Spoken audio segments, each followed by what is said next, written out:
Welcome back to the Vision with Execution show. Today's episode is going to be really practical for founders, operators, and especially anyone thinking about raising capital or eventually exiting their company. Because here's the truth. Most entrepreneurs think about growth, but private equity thinks about value creation. And those are not always the same thing. Today, I've got Brian Znamirowski on the show. How's it going, Brian? Good. Thanks for having me, man. Yeah.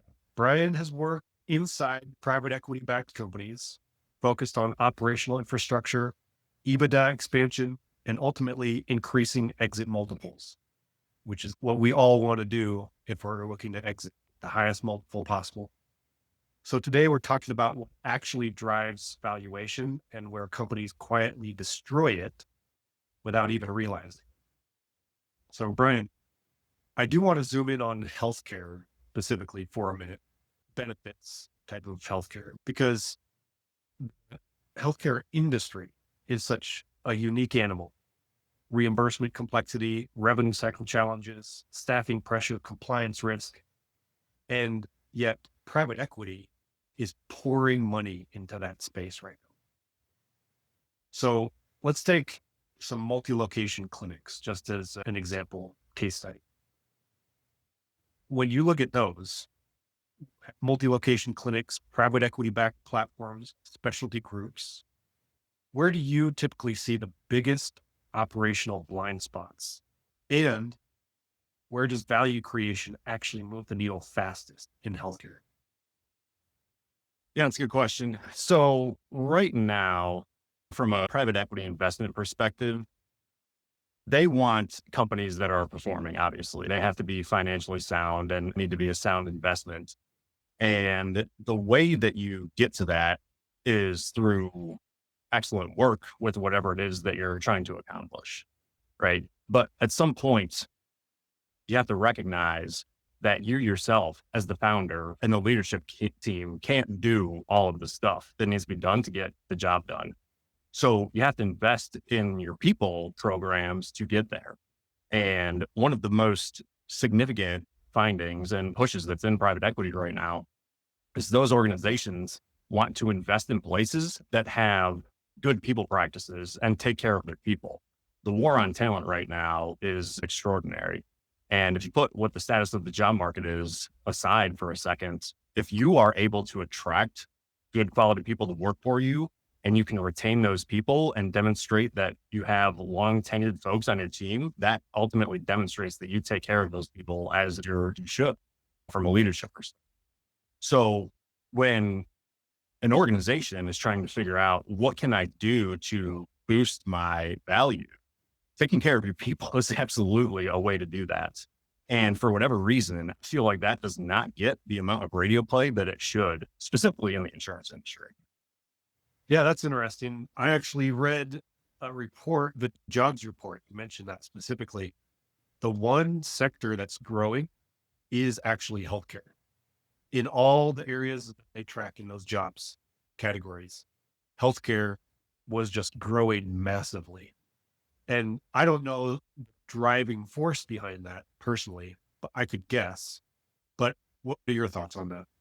I would say probably the aging population in general has something to do with that. I don't, but that would be my first thought. Secondarily, there are just not enough nurses on this earth to do all of the work that needs to be done. So I think that there is growth that's happening, but there's also a lack of qualified people to actually do the work that needs to be done. My wife is a veterinarian. Obviously, it's different than healthcare, it's animal healthcare, but there are not enough veterinarians to do all the work that needs. And I believe that is a direct translation to doctors in human private practice as well. And I think because of that fact, because there's an increase in work, but also a decrease in people available to do the work, the ability for you to attract and retain talent to work for you is of paramount importance. Yeah, I 100% agree on that. This is not a question I was going to ask, but you bring up a really good point. Attracting talent as a core part of your business. You've mentioned that multiple times now. And this is something I don't know if you spend a lot of time focusing on, or if it's just something that you just see happening over and over again. But if you can, I would love it if you would talk a little bit about how to attract that talent. Yeah, absolutely. So I've been in head of HR seats and executive HR roles, and I've worked at boutique recruiting firms. So quite a bit of familiarity with what is required to attract people to work for you. But if you want to call yourself an employer of choice, you can't just stamp that on the door and say, oh, we're an employer of choice. You actually have to put in the efforts to build the people programs that will make people want to come work for you. When you're thinking about a person leaving a job to take a job with you, that's risk to them, right? If they're a doctor and they've been at their hospital or whatever it is for 20 years and they're making 500,000 or 800,000 or $1 million, whatever it is that they do, and you want them to leave there to come work for you at a smaller or startup or some kind of situation that's different than big hospital, you have to be able to convince them that it's a good move for them to do that. Because again, they're taking on risk in their life by doing that. So the way that you do that is by building compensation programs and talent programs and enablement programs that will make working at your workplace an attractive prospect for them. You know, as a startup, you might not necessarily have all of the funds and resources that a hospital might have, right? If they have $1 billion budget, they probably have the opportunity to spend money on talent programs. If you have a $500,000 budget, you might not. So you got to be able to pull the levers that will make working for you and attract prospects for you to target people that you need to work for you. And in my opinion, the best way to do that is to find people whose values, their personal values align with your organizational values, right? So if you have a group of people that you want to work for you where their values are, they want to make impact throughout their day. If your organizational mission is to make an impact to your target population throughout a day, that alignment right there will immediately boost your ability to attract. Excellent. So this question is probably a bit of a leading question for you, but I think this has a lot to do with what we were just talking about. But when a private equity firm acquires a company, what are the first operational red flags you look for that immediately impact valuation? Yeah, great question. So when a company is acquired, right, you've already moved past the diligence and the check has been signed and cut and all of that stuff has happened. So you're now in the area where you own this company. A red flag that somehow didn't come up through diligence would be high turnover, right? So if your key players are leaving at a rate that is beyond the market rates, that's an issue. That's absolutely something that will be looked at during the diligence process. But after a company is purchased, say you have 300 frontline workers and they're the ones that are the revenue generating employees that are working for you. And that turnover spikes by 20% in the first 6 months, just simply because of the difference of ownership. That's a major problem. That's going to create not only a drag on EBITDA through production loss and cost through replacement of employee, but it's also going to lead to a softness in revenue down the road. If you have people that are supposed to be making $500 a day, let's say, from a productivity perspective, and you lose 20% of that population, you're going to lose 20% of whatever 500 times your target population of revenue generating employees is. And that is a tough pill to swallow. So when a company is purchased, you absolutely need to keep in mind what the information you found during diligence was, and then compare that on a daily, weekly, monthly basis, quarterly basis to whatever is happening after the transaction occurs so that you know whether you're trending in the right direction or not. All right, great. So from the other perspective, then, if an operator is looking at exiting, what are the most common EBITDA killers that operators don't even realize are dragging down their exit multiple? Yes, great question again. So when a private equity firm is looking at anybody, any kind of purchasing entity is looking at a company, you got to have your financials front and center. They want to know what your revenue is and all that stuff, right? That's without question.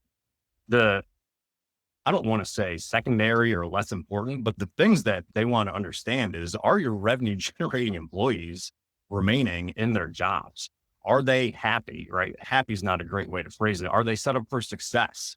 Is your net promoter score from engagement surveys good? Do people actually want to work for you?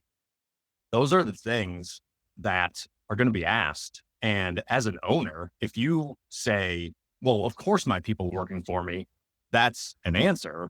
But if you can't back that up with documented data, then you really miss the mark a little bit, because people are happy working for you, but then you sell the company and you exit from that and you're no longer associated with it. If you were the reason why they were working there, that company inherently becomes worth less money. So that's a thing that you need to think about as an owner, as you're building your business. Can this team function without me? Will this team function without me? If the answer to those questions are no, then your business is inherently worth less money, regardless of what the numbers are. All right, I got that. So at what size does a company stop winging it, where the founders and initial employees are doing everything, and start installing real infrastructure, HR, payroll strategy, benefit structure, whatever? So when you're a one-man band, right, you can do what needs to be done to get the job done because it's you. As soon as you hire your first employee, there are things that you need to do that are just above and beyond what you were previously doing yourself, right? So when you have a person who actually works for you, you got to fill out that I-9. That's just not an option. You got to pay that person whatever you agreed to pay them. That's just how it works. So person number one is a very important hire. Then as you progress your way through the single digits, that's relatively the same. Once you get to 10 people, then there are some new things that come into play that you have to start to pay attention to. So 10 is a great number, right? And that's from labor requirements and stuff like that. Okay. But really, to your question, when do you stop winging it? I would say somewhere between 25 and 50 employees. You got to start to put in some legitimate frameworks around what our mission is, what our values are, how do we recruit people, how do we retain people, do we have job descriptions, do these people understand what their expectations are every day, do they have good relationships with their managers, do their managers know how to actually manage people. Once you hit that 25 number, you really got to start to put some investment into your people platform, because if you don't, it can spiral out of control very quickly. Yeah, excellent. I love the tiers and the levels. Approach makes a lot of sense to me. And just to really plug you here, where do you typically find yourself coming in and help companies? Yeah, again, another good question. So I have two different lanes that I operate in. Lane number one is help organizations that want to scale, that don't understand human resources, get the foundational things in place to help them scale, right? And that's really out of the proactive management bucket. Okay. So I've got a potential client right now who I'm going to kick off operations with in Q2. It is the guy and his co-founder, and they're going to bring me in to hire their first employee. Okay. That is going to work for them. And I think a lot of it is because he and I and the co-founder have a lot in common, from a career trajectory perspective to changing to consulting to trying to start their own thing. So we hit it off pretty well, but they recognize that hire number one is important to get right, because you can only make a first impression with somebody one time. Do you really want to say your first hire did not go well, and that's going to be etched in the history of your company? That's not really a story that I want to tell. So that's a great place for me to come in. Another really decent benchmark to enter operations is around the 5 million revenue area, right? Once you get to $5 million in revenue, you've probably got a pretty decent amount of stuff going on that may not necessarily be documented and as right and tight as you wanted. And that could be a number of employees. It could be lax documentation on stuff. It could be lax attention to payroll. You might need to be thinking about health insurance for your people and you don't have that yet, right? Those are all things that I can help get off the ground. So The answer to that is really a couple of different places, and it really depends on how the owner wants to operate their platform. But I am absolutely happy to help from employee number one. And then even if a place gets to 100 million and they have no real documented HR stuff, I can absolutely put that off the ground. Okay, makes sense. Now, I do know, having talked to you in the past, you have consulted with private equity portco and just helped after acquisition some occasionally. And so those instances, actually, let me back up. In healthcare specific,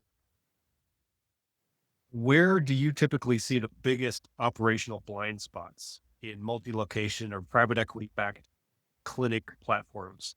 And that speaks to the other area where you would step in, as opposed to when they're just starting and hiring their first person. Now they've been acquired. They're trying to fix whatever operational blind spots came with the acquisition. What blind spots do you typically see they have there? From my perspective, it's really two things. One is reliance on key players, right? So you've got your star salesman or your star provider, whatever it is, the person who earns the most money for the organization, and you're hanging your hat on that person to carry the team, right? From a revenue generating perspective. If that person leaves, what do you do? Right. So making sure that those people are locked in is absolutely a thing that I would pay attention to. And if you have not thought about succession planning, that is absolutely something that I would get off the ground.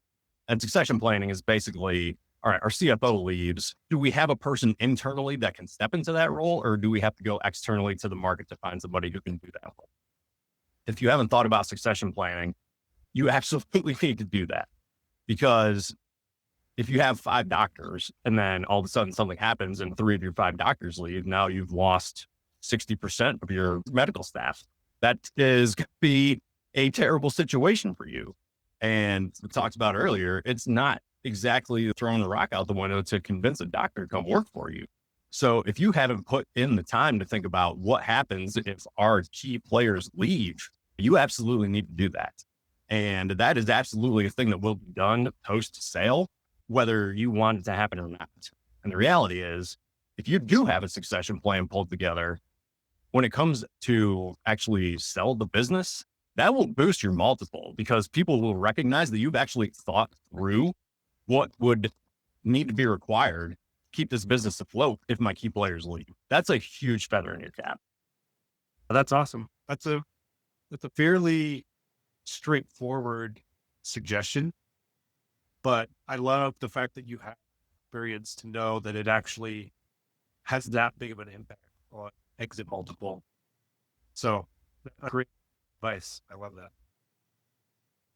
So besides succession planning, might be some other things that separate companies that get premium exit multiples from those that just get acquired.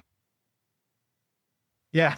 Being able to demonstrate that you are up to speed on all things related to compliance of operating a business, whether that's from labor law perspective or taxation perspective.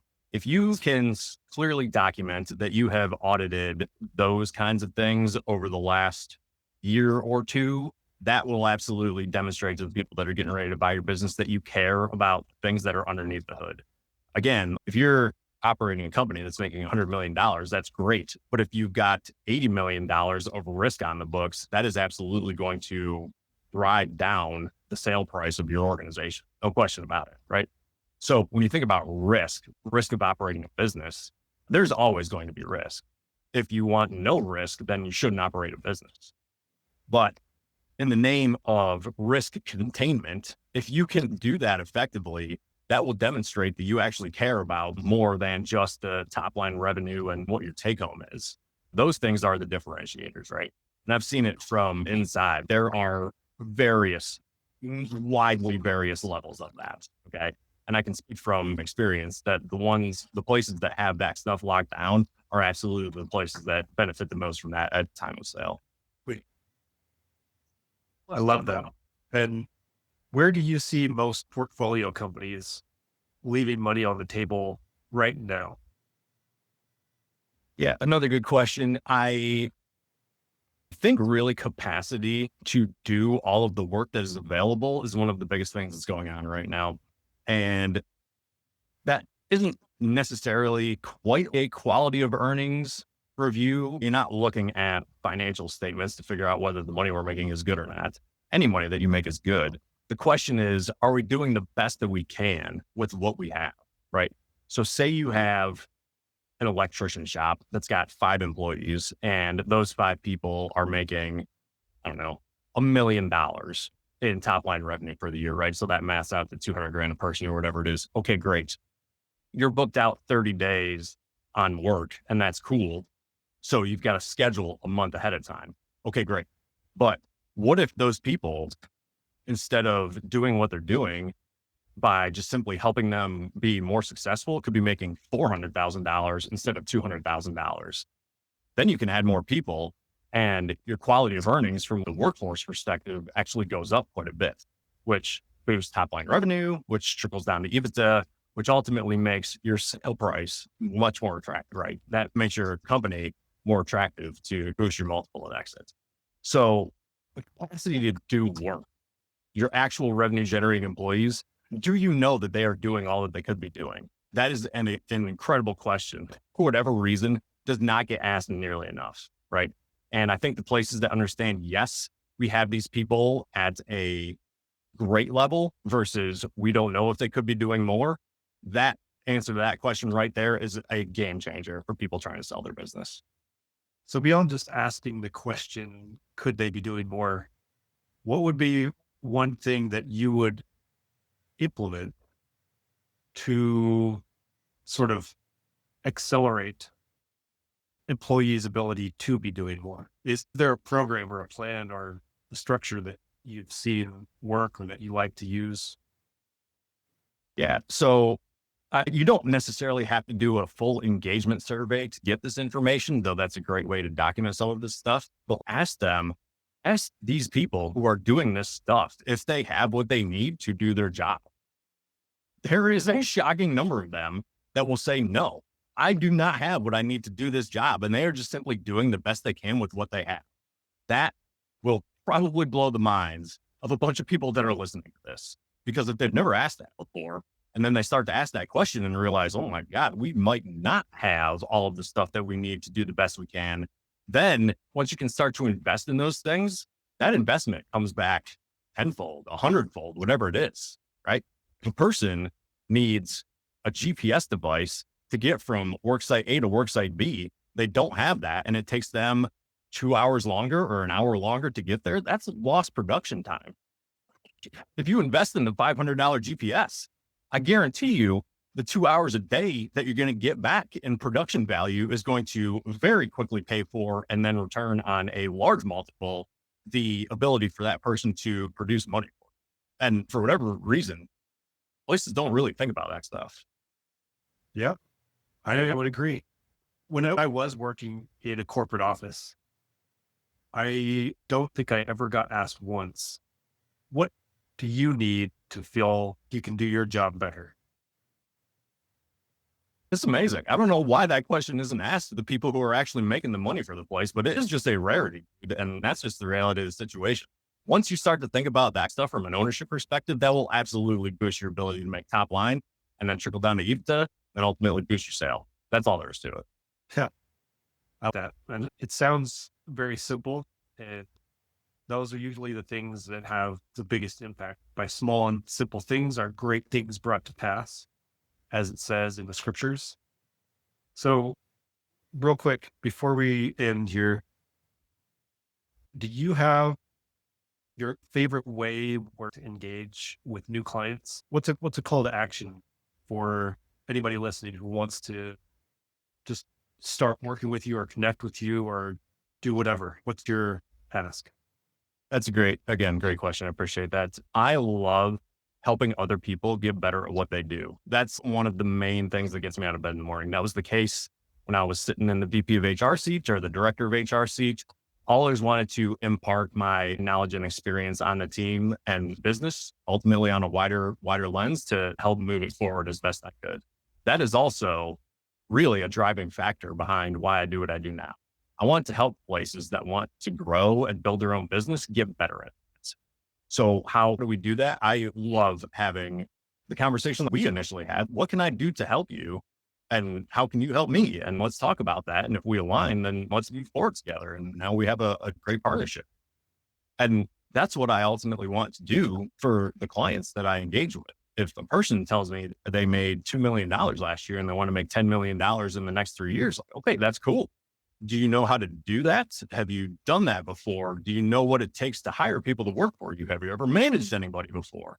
And once those questions start to come out and we start to discuss it from a person to person perspective, that's really where the light bulb starts to go off sometimes and think, wow, I may not have done that before. And what I can ultimately do to step in is say, hey, from a consultation perspective, if you're looking to build this business to sell it in 5 years or 7 years or 2 years, whatever it is your goal is, let's create a smart, if we're going to bring our framework here, let's create a smart plan that is actually doable so that we can check boxes as we're making our way here so that you can sell this business for what you want to sell it to in your goal period of time. And that is very much what I enjoy doing the most out of my current body of work.